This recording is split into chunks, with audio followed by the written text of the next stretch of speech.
Hey everyone, welcome back to RPG Imaginings. Today I got a package in the mail and I am excited to unveil this mega unboxing of Chaosium products for all of you. And these are products that, have been on the boat for a solid 5-6 weeks and they've cleared customs and they're finally arrived at the US warehouse, and so I ordered them right away. And so let's go ahead and dive right in because I have a lot of stuff in here, hence the mega unboxing. I mean, this is a pretty big box, right?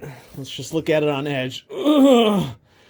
And it's a pretty big box for a reason. Now, I am interested to see how a larger amount of materials in the box influences the packing. I expect it to be pretty solid given that this is from Chaosium's fulfillment warehouse. And so let's see what we actually have in here. And as expected, we have boxes within boxes, which is the normal way about doing things. And heavy for a reason. Okay, so here's our box within a box. I'm going to move the other box out of the way. And let's see what's in this one. It's kind of swelling with how much stuff there is in here. Okay, here we go. I'm excited. Now, I'm going to unbox these in whatever order they are in the package, but I may not talk about them in the same order. And so let's see what we have here. Ooh, first of all, shrink wrapped. And we're going to probably come back to this last, is Harlem Unbound 2nd edition in leatherette. Very excited for that. Set that to the side. Then we have Runequest, The Smoking Ruin and Other Stories. I'll probably talk about this one first. And then Call of Cthulhu, Cthulhu Dark Ages, Setting Guide. And I'm probably going to spend some time talking about covers here because I think that covers, of course, are going to tell a story of what's inside of a book. And I'm going to start here with Runequest, largely because Runequest happens to be a game that I'm not currently running. We've made it aside in... Oh, we've made it aside. Good morning. We've made a decision in our game group that we wanted to concentrate on Call of Cthulhu while we were all social distancing during the pandemic, sort of like the whole quality over quantity model. And personally, as a game judge, I didn't really feel confident being able to run a combat-heavy game digitally. So honestly, we're just running our games using Google Meets right now, and we I didn't really feel like I could be very effective showing positions of things. I felt like I could be a lot more effective with Call of Cthulhu, with a more story-driven game that is much less likely, at least from the perspective of our campaign, of having combat encounters. So we aren't playing Runequest currently, but that doesn't mean that I'm not reading Runequest or planning for Runequest. In fact, one of the scenarios in this book I had slated when the PDF came out as a great adventure for us to potentially run, or at least offer my players as an adventure hook. Because basically what I try to do as a game judge, as a keeper of Call of Cthulhu, or of any role-playing game, is to generally have at least 3 options for players to choose between. Now, let's talk about Runequest, The Smoking Ruin, and Other Stories. And I think that I can probably afford to zoom the camera in just a little bit so that you can get a pretty good view of what's going on here. I'm going to criticize the cover, and I'm going to criticize it in an unusual way. And it's not because of the art. I like the art of the cover.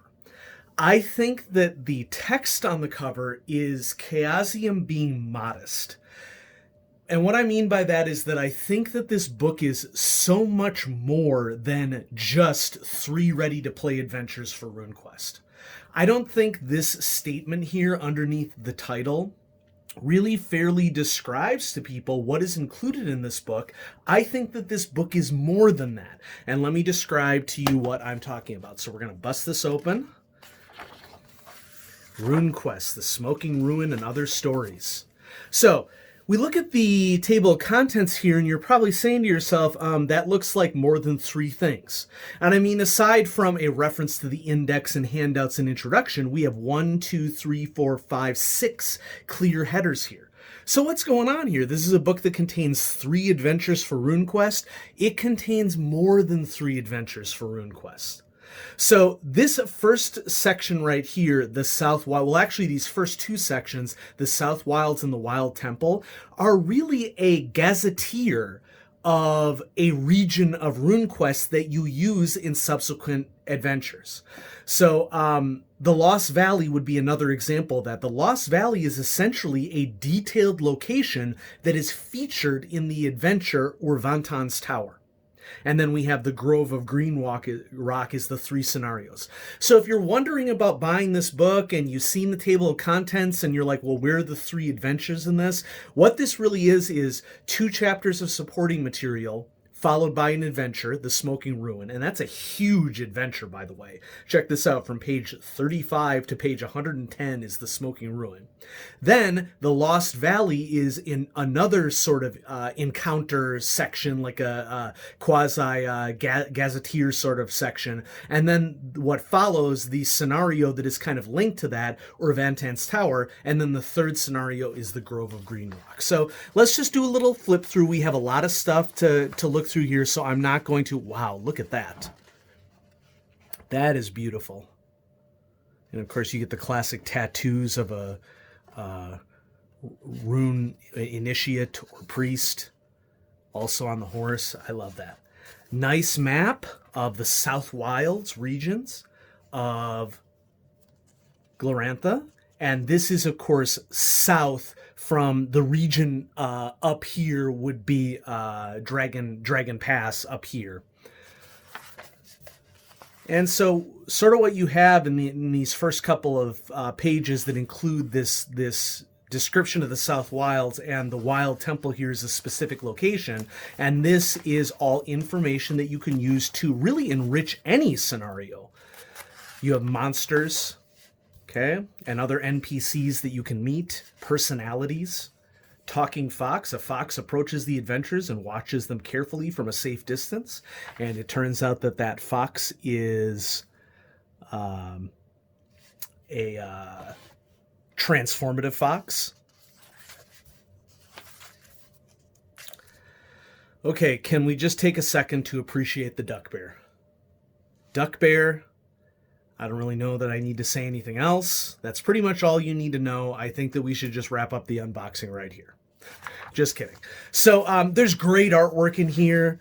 And what I'm getting at is that I think that this book is really just a really rich scenario collection, because it isn't just the 3 scenarios. It also includes this gazetteer aspect of it.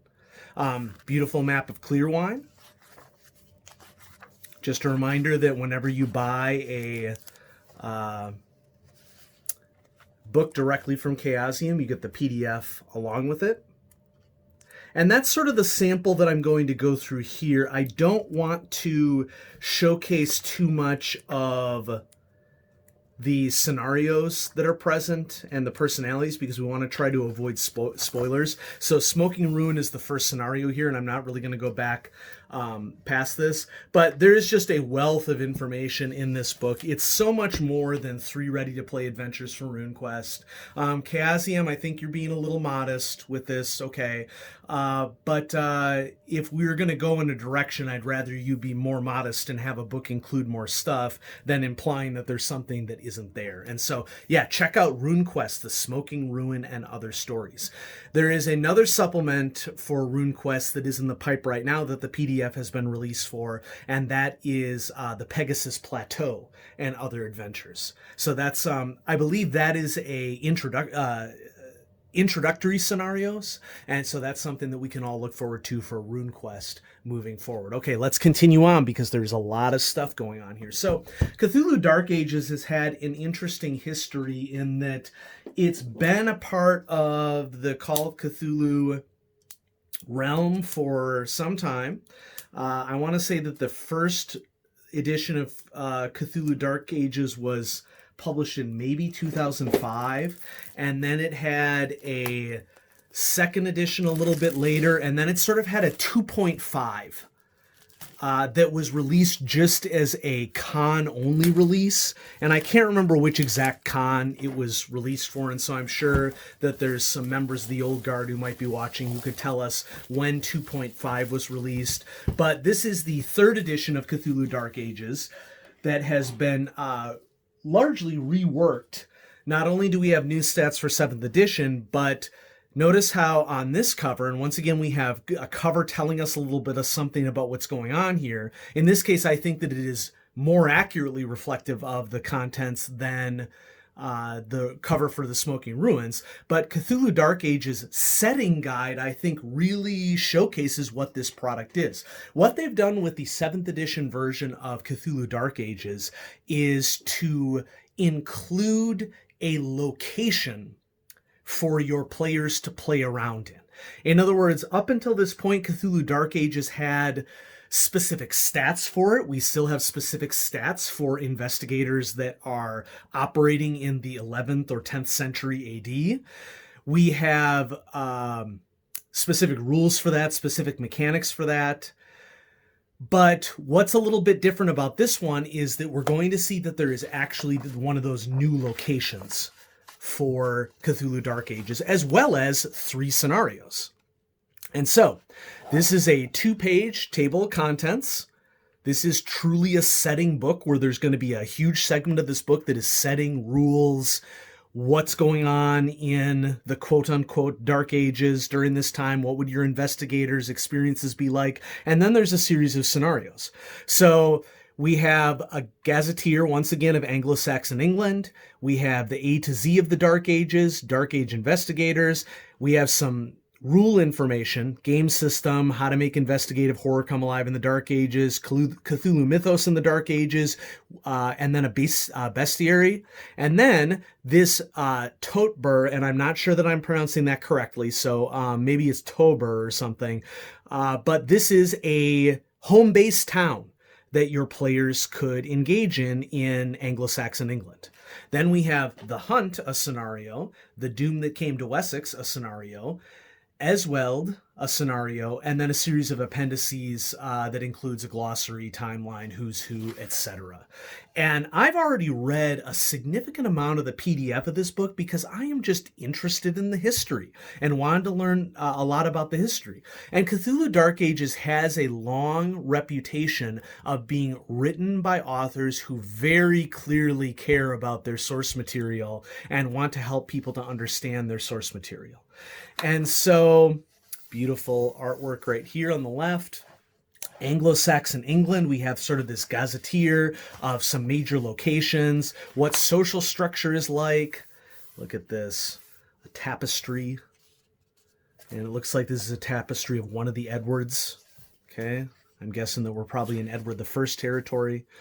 The people, what their jobs were like, what crime and punishment was like, food, farming, and hunting, what it was like to travel, what was entertainment like, what was our war gear during this time, how did people parse their beliefs. And on that note, I just want to sort of pause here and talk a little bit about how interesting it is that belief sort of makes Call of Cthulhu Dark Ages kind of its more own unique setting, a little bit different from 1920s Call of Cthulhu, in that in 1920s Call of Cthulhu, you have some technology that is available to fight the mythos.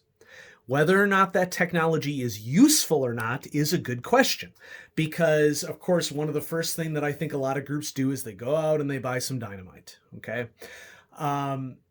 But that's part of the reason why in creating a terror role-playing game, the keeper will tend to present terrors to the investigators that cannot be dealt with even the most powerful conventional weapons. They have truly otherworldly defenses that characters can't get past. Now, dial that to 11 in Anglo-Saxon England, where guns aren't a thing. Explosives aren't a thing.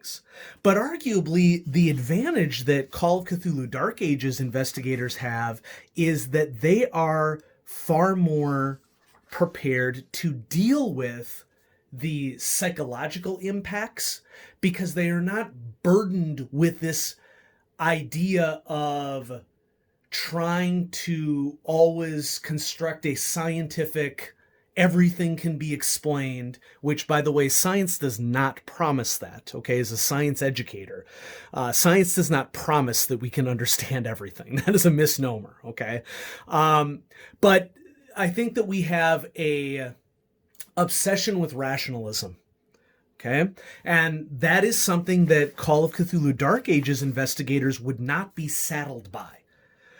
So something strange or weird that challenges rationalism is not something that would necessarily provoke a sand check in Call of Cthulhu Dark Ages investigators. So here we have the A to Z of the Dark Ages. There's a large section here of how to create Dark Ages investigators, which there are some different. Actually, let's take a look right here. The generic characteristics are the same in Cthulhu Dark Ages, but of course, where we tend to get very, very different is that the occupations are very different. The skills that are that can be accessed are very different, and a mechanic that is here for life events for Dark Ages investigators sort of highlights some of the greater challenges of living in Anglo-Saxon England, such as susceptibility to disease. That the 1920s investigator wouldn't necessarily be as susceptible to. Wow, I just love the color on this particular piece. Okay, so there's great instructions on how to build Dark Ages investigators here. I'm just going to sort of flip ahead. And then we have some information about the game system, that we're under a oral tradition, how combat would differ in a medieval setting compared to a 1920s or modern setting, and information on what diseases would be common, how medicine differs during this time dramatically. And then there's a section on, how searching for clues and how the oral tradition would influence what's going on. And then a section dedicated to the Cthulhu mythos during this time and how each of the different gods might be interpreted or misinterpreted or still not being capable of interpreted. Some more spells. Many of these are dominated by folk magic. And then there is a Cthulhu Dark Ages bestiary that includes some unique adversaries for Cthulhu Dark Ages. It'll be interesting to compare these to the recently released PDF of the Malleus Monstrarum to see if any of these are included within the Malleus Monstrarum, or if Chaosium decided to split this off in this book to give this book a little bit more utility. And then we have information about the town of Tatbur. Once again, if I'm pronouncing that incorrectly, please let me know. I think that there is a pronunciation guide in here. It's just not fresh in my memory right now. So this is a place where investigators can sort of run around as a home base and investigate stuff that is happening in the area and some locations. And then after this nice piece of tapestry right here, we have a scenario. And there are 3 total scenarios in this book. So this is a jam-packed book. Cthulhu Dark Ages Setting Guide. This is the 3rd edition for Call of Cthulhu 7th edition. And finally, the piece de resistance of this mega unboxing is Harlem Unbound, 2nd edition. This is, and somehow I've misplaced my unboxing knife. Here it is. This is the first leatherette of a game that I have purchased. Leatherettes are more expensive than the standard editions, so it's sort of like this faux leather on this outer portion. And when you're unboxing, there's always this careful line you walk between not cutting too deep and needing to get the plastic off of the book. And so let's see if I can actually do this without damaging it. There we go. Okay. So this is my first leatherette, and I purchased leatherette for this because, one, I've been excited about Harlem Unbound since the 1st edition came out. I heard about the first edition late after the Kickstarter, and when I heard that Chaosium was putting their resources behind Chris Spivey's work and releasing a second edition, a greatly expanded second edition, I want to point out, I was super excited about it. And so I decided, you know what? I'm super psyched about Harlem Unbound. This is going to be the first book that I delve into leatherette, and it feels good. Oh, wait, let's smell it. Oh, it smells, I don't know how to describe the smell. Not quite leather, but hence leatherette. So on the back we have Darker Hue Studios, which is Chris's gaming studio that he runs, and then Chaosium Incorporated, and there's gold lettering all around.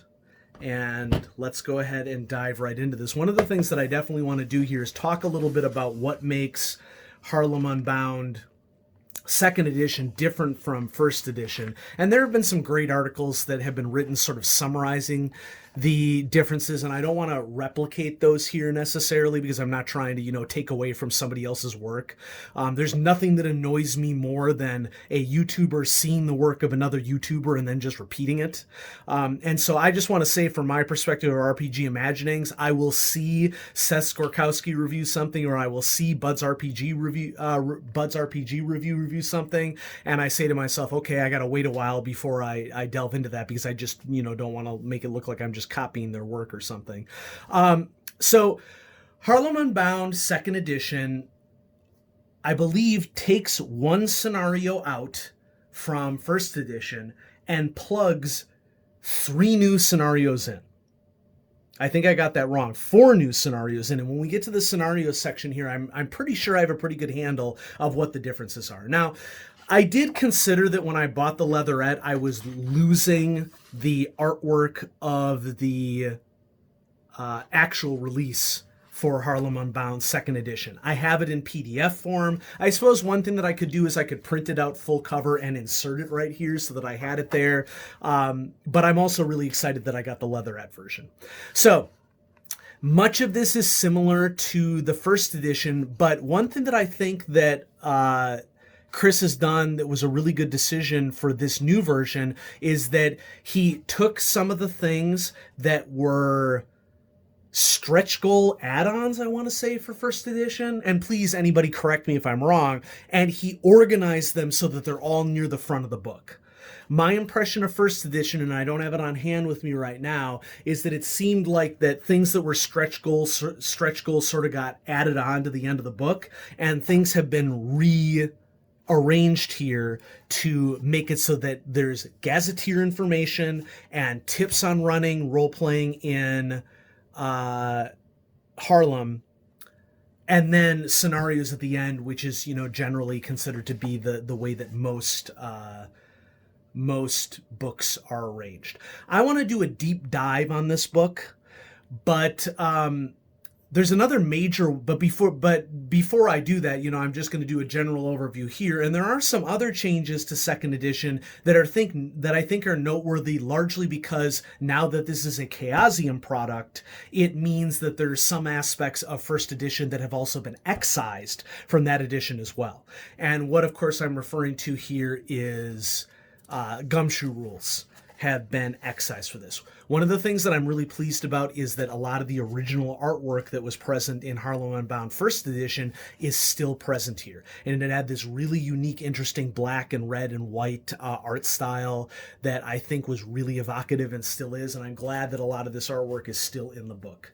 So coming back to that issue, so Harlem Unbound first edition was a gumshoe / Call of Cthulhu 7th edition product.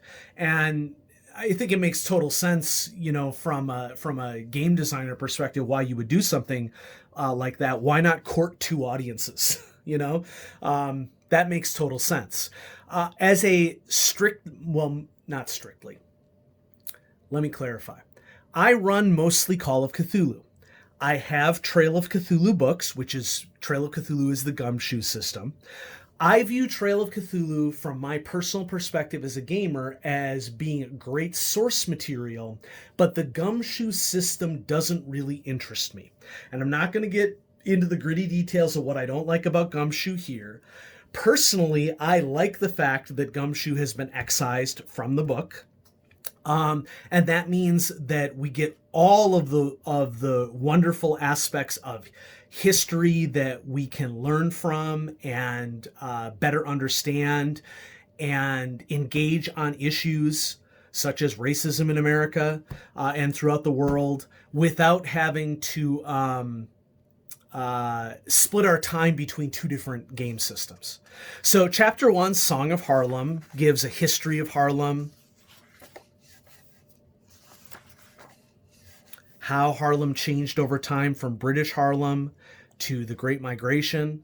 There's a specific box and picture here for the Harlem Hellfighters, which was a very famous infantry regiment from New York, a African-American regiment that fought in World War I. And of course, this is right before 1920s Call of Cthulhu. And so this is some territory that I know that Chris, as a veteran, was really interested in bringing the perspective of Black veterans into his work. And so there's this section here in the Harlem Hellfighters, information on the Harlem Renaissance and some key figures here. Of course, W.E.B. Du Bois being a very famous figure who, I'll call him a famous figure, but in many respects, W.E.B. Du Bois has not been taught to people, and he really should be.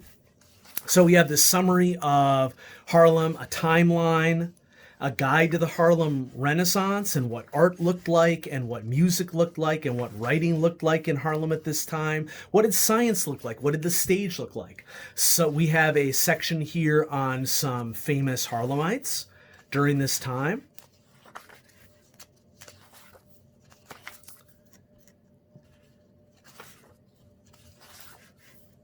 Composers, musicians, and singers.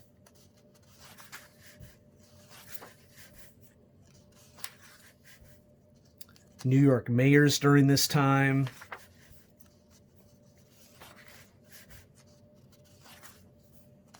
Clubs, organizations, and teams. Lots of depth to adding to a Harlem-centered game. So what about Harlem herself? How is it organized? One of the things that I was most excited about this new edition is that it opened up the possibility for new cartography. And I think that one of the things that really impressed me, and let's just look back in the back of the book here to see if we can find it. There's a really nice map of Harlem in here that you can use in your games. And of course, naturally, because I referenced it specifically. The other thing that I want to point out here is that there are also some zoomed in maps of particular areas. So for example, this is a player version of a Harlem map, but I also think that there are more detailed. So here's a much more zoomed out version of Harlem. That's a player version as well. I'm just a huge map guy. I love thinking about organization. Okay, can't find it right here. There's a chapter on storytelling, and arguably this is one of the most important chapters in the book because Chris is engaging on how to run Black investigators in your setting while avoiding huge risks of tokenism and stereotype and just exacerbating issues that have always existed in our culture and have always existed in gaming. And this is an opportunity for all of us to be better.